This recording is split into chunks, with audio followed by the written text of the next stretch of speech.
You say, hey, when there's a problem, you call a man. The Democrats can't even tell you what a man is. So when you hear Walz brag about how much of a man he is, what does that tell you? I think there might be a little bit of a cope there, you could say. There's a little bit, he has to remind us how masculine he is, trying to not even be able to load a shotgun. Scary close to people justifying totalitarian measures. I think we need to push back on this. Tim Walz in the campaign trail was literally saying free speech doesn't include hate speech and misinformation. There's no guarantee to free speech on misinformation or hate speech, and especially around our democracy. Hey man, you, because everything that we called misinformation just a few years ago, it's on the front page of the New York Times now. Joe Rogan and Charlie Kirk didn't just challenge Tim Walz. They dismantled his arguments with the precision of a surgeon and the force of a wrecking ball. This wasn't a debate. It was an intellectual demolition. Walz showed up armed with catchy slogans that might work on a campaign poster, but Rogan and Kirk brought relentless logic, sharp wit, and zero tolerance for political theater. It was like watching a paper kite tossed into a storm. By the end, all that remained was a stunned silence, and the slow crumble of once confident narratives under the weight of undeniable truth. One rule for Facebook and you have a different rule for Twitter. There has to be a responsibility that is placed on these social media sites to understand their power. The New York Times just printed a thing. Turns out we were lied to. They are directly speaking to millions and millions of people without any level of oversight or regulation. And that has to stop. Yeah, The most masculine thing that someone can do in America today is stand up for women that are not able to stand up for themselves. Right. So while Tim Walz is going on Gavin Newsom's podcast, attacking me, by the way, saying that I'm a bad guy, well, I'm sorry, Governor Walz. One thing that we don't have in common is, unlike you in Minnesota, I, every single day, am actually fighting for female privacy in locker rooms and that women's sports will not have men in them. Real men stand up for women when they're not. Joe Rogan and Charlie Kirk aren't exactly the types to tiptoe around political nonsense. And when they set their sights on Minnesota Governor Tim Walz, it was less of a critique and more of a live dissection. Picture two expert mechanics breaking down a sputtering engine, except the engine is Walz's political record, and the audience is glued to every twist of the wrench. Rogan swings in with the hammer of real-world insight and unfiltered common sense, while Kirk carves through the fluff with razor-sharp facts and laser-focused logic. The result? A methodical teardown that turns a public resume into a high-stakes masterclass in accountability. So you could fight any Trump supporter? Yeah, he says he kicked their ass, and they're scared of him because he could fix a truck. They're threatened by his masculinity. I know how to fix a truck. That's what he said. I'm like, do you? I bet you don't. The lady doth protest too much. I bet you don't. I fear. I bet if I bring a broken truck to you and a bag of tools, you're Joe Rogan comes at this like a man who sat through one too many political magic shows. He's seen the sleight of hand, the flashy distractions, and he's not buying it. Speeches don't sway him. Optics don't impress him. What matters to Rogan is substance, results, accountability, and the gritty reality behind the curtain. When it comes to Tim Walz, that curtain starts to unravel fast. Rogan dissects Walz's leadership style, the way he might analyze a strange cult belief, scrutinizing every claim, poking holes in the logic, and revealing a strange political performance that somehow stumbled its way into office. Tim Walz doing the exact same thing. Right.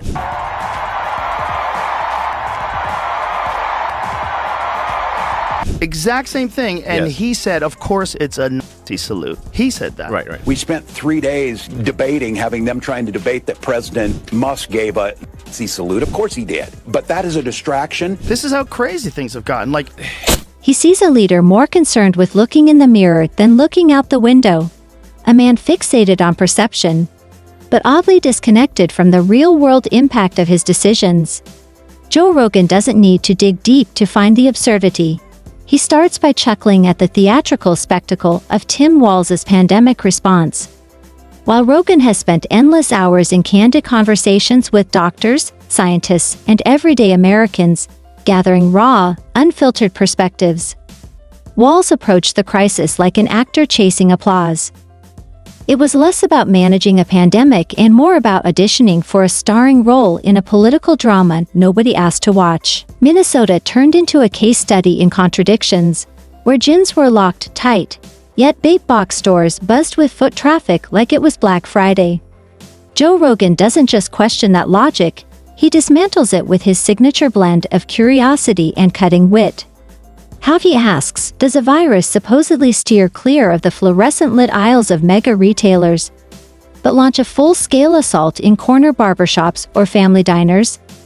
Then it gets even more revealing. Rogan zeroes in on Governor Walz's obsession with control, mocking the way he clutched emergency powers like a toddler, refusing to give up the TV remote. There was no nuance, no flexibility, just an avalanche of blanket mandates, dictated with the cold detachment of a bunker-dwelling weatherman forecasting storms he'd never feel. As the rules grew more ridiculous, Walz doubled down. And the more absurd it got, the more Rogan grinned, like a guy watching a B-grade sci-fi flick spiral into chaos, scene by scene. But Joe isn't just here for the punchlines. He digs deeper, peeling back the headlines to expose the real-world consequences. Shuttered storefronts, livelihoods lost, communities left in the dark. While Walz governed from a podium, Joe holds up a mirror, reflecting the lived reality of Minnesotans forced to pay the price for someone else's political theater. Represent right with Tim Walz. I know I'm doing something right when the Fox News crowd is all pitching at me like crazy. Like, I'm loving it. That guy was almost the vice president of the United States. Elon Musk was crying last week. Tim is being mean to me, basically, you know, like, yeah. I'm sure you've seen that thing where it shows Obama saying, I need a family torn by mixed messages, trust splintered by chaos, and health directives that flipped so often they felt like a bureaucratic game of musical chairs. Joe Rogan lays it out like he's assembling a jigsaw puzzle, only every piece is from a different box. And somehow Governor Walz still insists the final image is a masterpiece. It's a mess, and Joe highlights the absurdity with his street-smart perspective and a biting sense of humor. Then Charlie Kirk steps in, not with punchlines, but with paperwork, metaphorical sleeves rolled up, ready to go to war with cold, hard facts. While Rogan connects with the everyman, Charlie operates like a political prosecutor, delivering blow after blow with surgical precision. He doesn't need spin, the incompetence speaks for itself. Kirk unloads on Walz's economic vision, or more accurately, the gaping void where one should be. Under Walz, Minnesota became a cautionary tale of how quickly bad policy can send investors running for the hills. Charlie draws a brutal contrast. While other states reopened and rallied their economies, Walz doubled down on abstract ideals, equity, climate justice. While mom and pop shops begged for relief, their lights flickering out one by one. It's the kind of thing that's equal parts tragic and absurd. And Charlie makes sure you feel both. Walz cocksucker, if that guy got into power, like if Kamala died and Tim Walz, Tampon Tim, was our fucking president, you know how crazy this country would be? That weirdo who puts tampons in the boys' room, and what about our joy?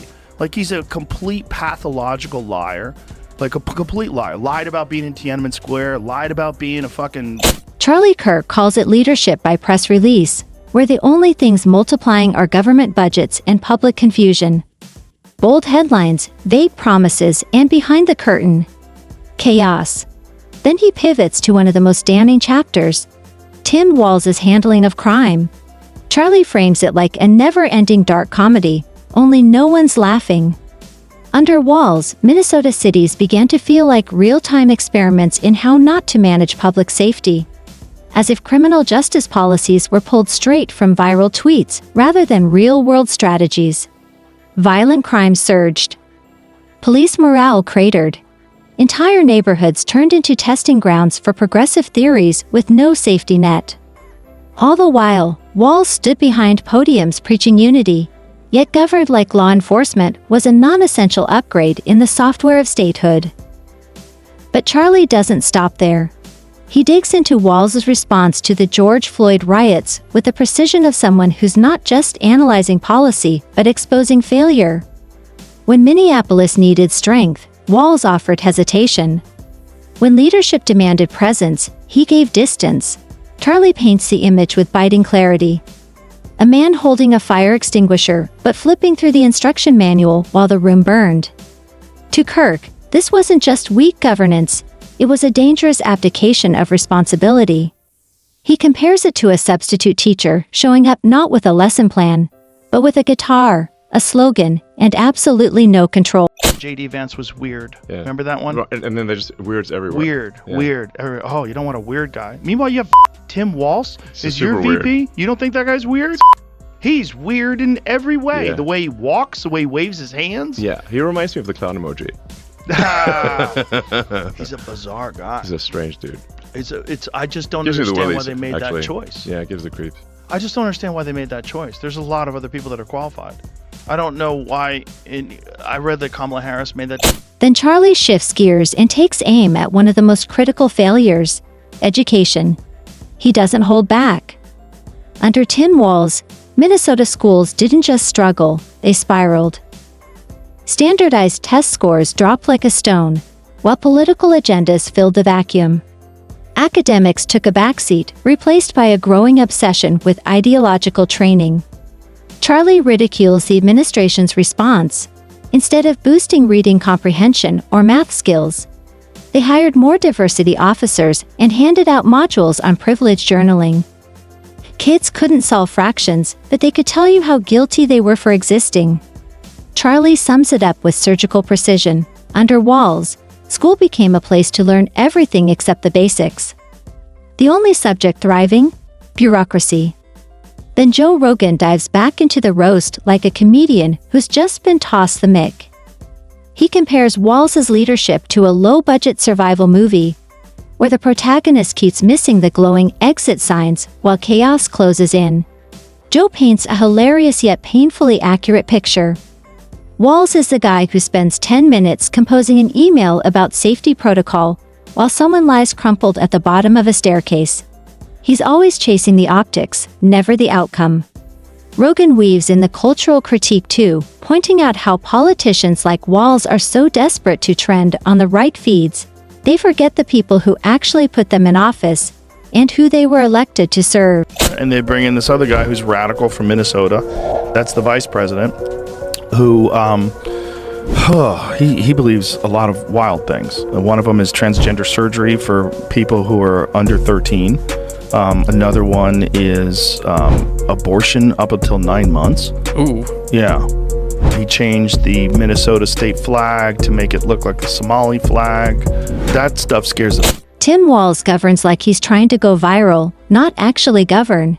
It's leadership by algorithm, more concerned with catching likes than catching problems before they spiral. Joe Rogan calls it for what it is, performative politics. Walz, he says, doesn't want real dialogue. He doesn't seek out conflicting views or inconvenient data. He just wants validation from the echo chamber, applause from the people already in his corner. Then Charlie Kirk steps in to land the knockout. Walz, he says, is what happens when someone tries to run a state like a graduate-level seminar. Endless theory, zero application. All talk, no traction. Minnesota, Charlie points out, isn't a TED talk. It's a state filled with working families, small business owners, cops, teachers, and parents trying to make it through the week. Not policy students grading each other's ideas over lats. To Walz, however, the state looked more like a sandbox for elite experiments, progressive pet projects that sound good in headlines, but disintegrate the second they hit real life. And that's where Joe and Charlie shine. This isn't just criticism, it's a tag team dismantling. Joe hits with punchlines that slice through the fog of politics like a comedian with X-ray vision. Charlie follows with the data, the receipts, and the rhetorical precision of a trial attorney. Together, they don't just call Walz out, they reveal a man who governs like he won a contest to be governor for a day. What makes it sting? The laughs come wrapped in truth, and that's what really lands. With Newsom, why don't you go throw the pigskin with Walz? What do you say? I think it's a great idea. I'll fly on up to Minneapolis. We'll see what it's all about, Governor Walz. You're Mr. Coach. You're the one that... Tim Walz built his political brand on bumper sticker slogans, polished grins, and a media culture too polite, or too distracted, to ask real questions. But under the harsh spotlight of Joe Rogan's unfiltered curiosity and the relentless hammer of Charlie Kirk's logic, that polished image doesn't just crack, it collapses. And when it does, there's no need for theatrics. No yelling, no dramatic music. Just two guys armed with microphones, unshakable common sense, and zero tolerance for politicians who confuse emotional theater with measurable results. They don't just roast Walz. They strip his political playbook down to its fragile framework and leave it on display like a museum exhibit titled, "Ideas That Sound Good Until You Try Them." Admission: free. Experience: brutal and hilarious. But Charlie's not done, not even close. He pivots to what he calls Walz's obsession with utopia by government, a kind of naive micromanagement fantasy. It's as if Walz read a dystopian sci-fi novel, misunderstood it entirely, and then used it as a step-by-step guide for public policy. Every issue becomes an experiment. Every problem, a reason to build a new committee. The result? A government so tangled in process that nothing ever actually happens. Charlie underscores a dangerous belief running through it all. That government knows best. Better than parents. Better than business owners. Better than anyone with lived experience. It's control disguised as compassion, and he's not letting it slide. I think it would be very similar to Barack Obama throwing a baseball. I don't think it would be a sight that would be easy on the eyes. That's right, I could throw quite a tight spiral. Hey, Governor Walz, let's go have a game of catch. We'll see. Charlie Kirk nails it with a brutal truth. This is where Tim Walz truly excels, in failure. Not because he tries and stumbles, but because he genuinely seems to believe he's the smartest person in every room. And once a leader crosses that line, where ego replaces curiosity, they stop listening. And when they stop listening, they stop leading. From there, the downward spiral isn't just predictable, it's inevitable. Joe Rogan jumps in with perfect timing, shifting focus to Walz's uncanny ability to recast his mistakes as genius in disguise. Joe paints the picture with his signature wit. It's like watching a magician botch the trick, accidentally pulling a porcupine out of a hat, and then trying to convince the audience that this was the plan all along. Walz's speeches are drenched in hollow optimism, like someone reciting inspirational quotes while smoke billows behind them. His press conferences, Joe likens them to TED Talks delivered by a man who's never actually solved a problem, just narrated it with enthusiasm. What really grates, Joe says, is the timing. Walz always shows up after the disaster, never before. He's not the guy preventing the fire. He's the guy holding a hose after the place is already ashes. And yet, without missing a beat, he steps up to the mic and delivers a polished monologue, acting like he just stumbled upon the crisis with the rest of us. Joe compares it to watching someone smash a window, then solemnly announce the urgent need for glass safety. It's not just tone-deaf, it's infuriatingly predictable.